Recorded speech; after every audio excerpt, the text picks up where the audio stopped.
嗨，大家好啊！我係 Candy 啊，我住 Dawson Oaks 嘅，咁我簡單啲介紹下我自己先啦。咁我叫做Candy Lee，咁係一個 property agent 嚟嘅，咁我公司名叫做 Keller OK，咁今日嘅題目係講美國50個州，你會揀邊個州？我自己就揀咗加州啦。咁點解我會揀加州呢？咁我等陣會同大家分享下嘅。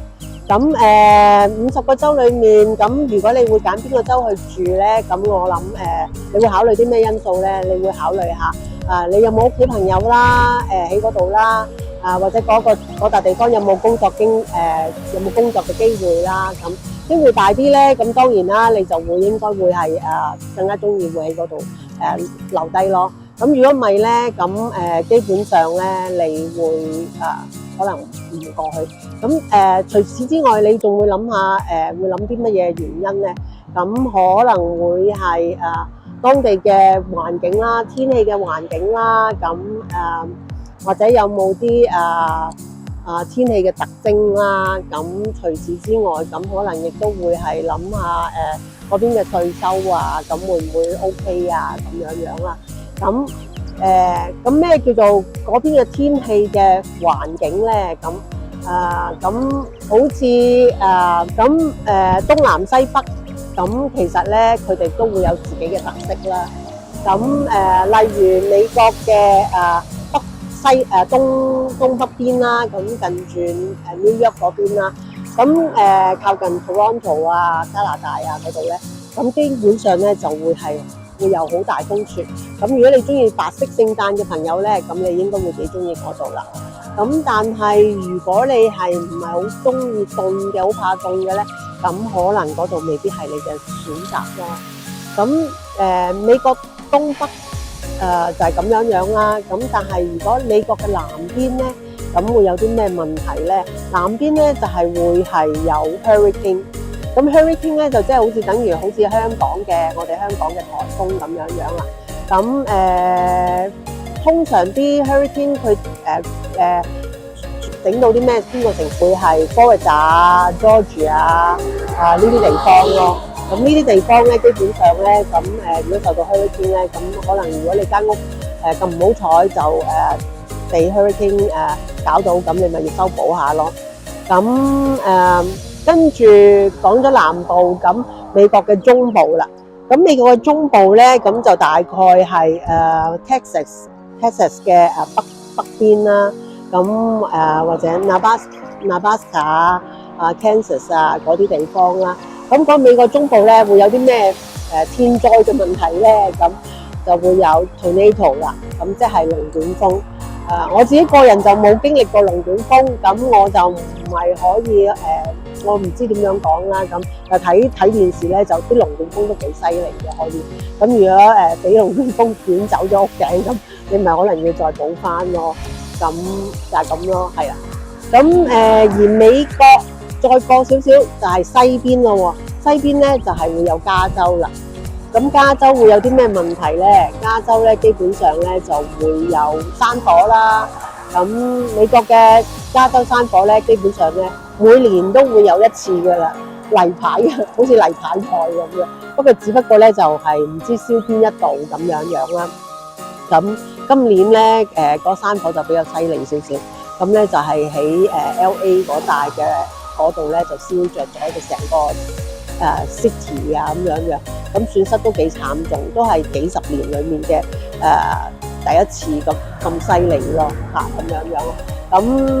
但係平時嘅山火咧就通常都係喺個山頭咁樣燒咯。咁就燒咗啲樹木草咁樣，花草嗰啲咁樣。咁除咗加州除咗山火之外，仲有啲咩問題咧？咁加州咧其實係屬於一個地震區嚟嘅。咁佢所以咧，加州咧就係比其他嘅state 咧嗰個地震咧係比較頻密啲嘅。咁但係係咪話即係每年都震到好誇張咧？咁又唔係嘅。其實我都經歷過地震。咁呢度嘅地震，咁好似犀利少少嗰個就6.幾級咁樣。咁真係 feel 到好有感覺嘅。咁但係都冇事。咁因為加州其實咧啲樓都會有一個防震嘅設施嘅，即係會盡量做咗嘅。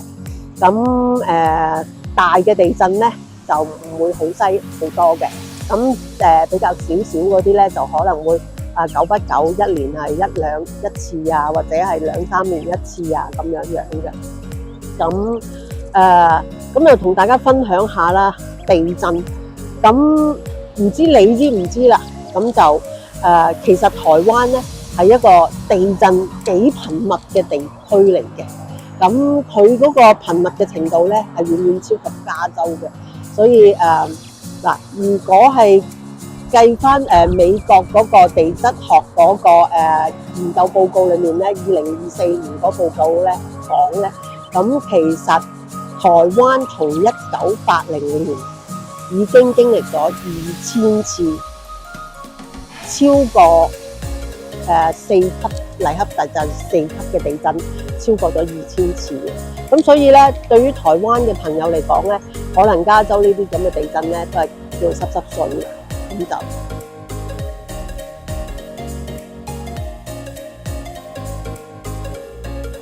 咁講完咗美國嘅天氣啊，或者天氣嘅特質之外咧，咁另外一個我估你會考慮嘅咧，就係美國嘅稅制啦。咁美國嘅稅制主要咧就係3種啦，主要就係property tax 啦，即係物業稅啊，咁跟住就係消費稅啦 ，sales tax 啦，跟住就薪俸稅啦 ，income tax 啦。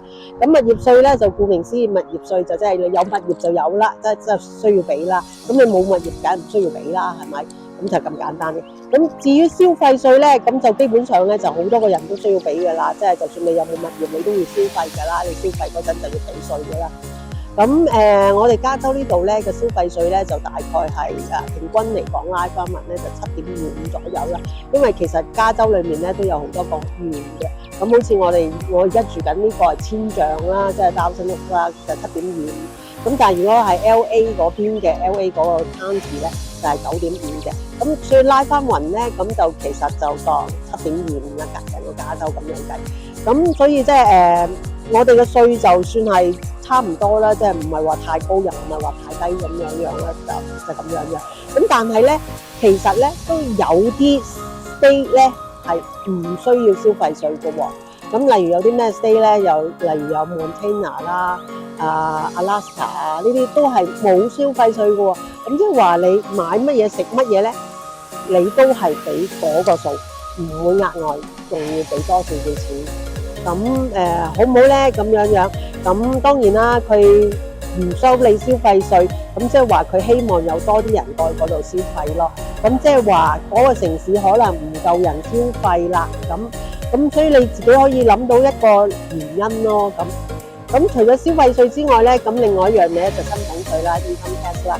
income tax 即係你做嘢就要俾啦，你唔做嘢就唔使俾。唔係嘅，咁就因為其實你唔做嘢，如果你有賺到錢，即係你投資賺錢，都係叫做總之你賺到錢就即係打風勁嗰度啊。咁 Texas 啊、Tennessee 啊呢幾個州咧都係唔需要俾income tax 嘅喎。咁所以咧你就賺幾多咧，你就可以袋幾多，係咪好好咧？咁但係點解佢會唔使俾消費稅？因為可能佢唔夠人嗰度做嘢，所以佢想吸引你過去嗰度做咯，嗰度住啊，嗰度做咯。咁當然梗係有啲 trade off 㗎啦。咁所以你自己可能要考慮下唔需要俾嘢嘅背後會唔會有啲乜嘢原因咧？咁樣咁係啦，咁樣。咁而加州咧就係用一個graduated 嘅 rate 嘅，咁即係話佢每成個10萬蚊咁樣計，咁佢可能會頭嗰幾級咧就係俾10%，跟住就之後又俾12%、20%咁樣，即係成個 total 嚟講咧，你會有唔同嘅rate apply 落去你嗰稅度嘅。咁另外亦都有啲州咧，佢係用一個 flat rate 嘅，咁即係話你無論係賺幾多，投嗰1萬、投嗰2萬、3萬、4萬，都係一個 flat，都係一個稅嘅啫。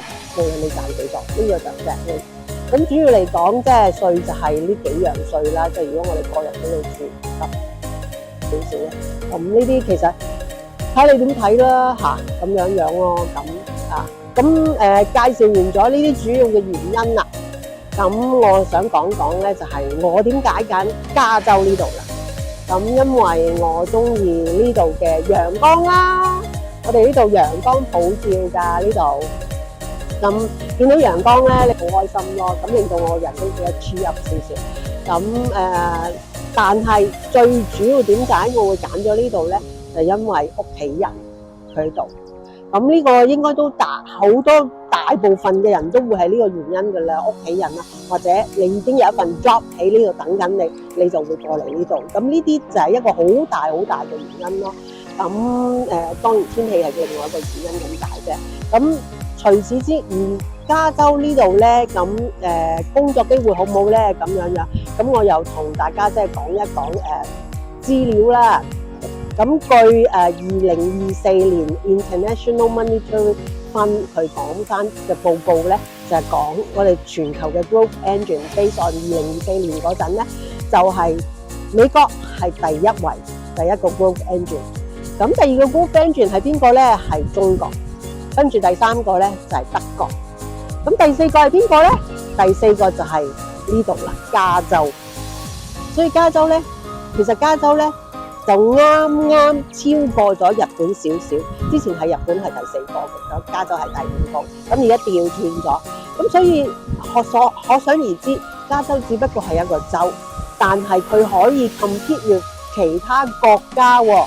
咁所以你諗下，加州佢個 growth有幾大？佢如果有咁大嘅 growth，咁你覺唔覺得佢會冇工做咧？咁你自己可以考慮下啦。咁基本上呢啲就係我想講點解我中意加州嘅原因啦。咁今日同大家分享嘅就係咁多啦。咁如果大家對今集有啲任何嘅問題啊，咁都歡迎你寫 email 啊，或者係留言俾我嘅。咁我收到你哋嘅留言啊，或者 email 咧，我就會盡快去覆返你哋嘅。咁下次再見啦，拜拜。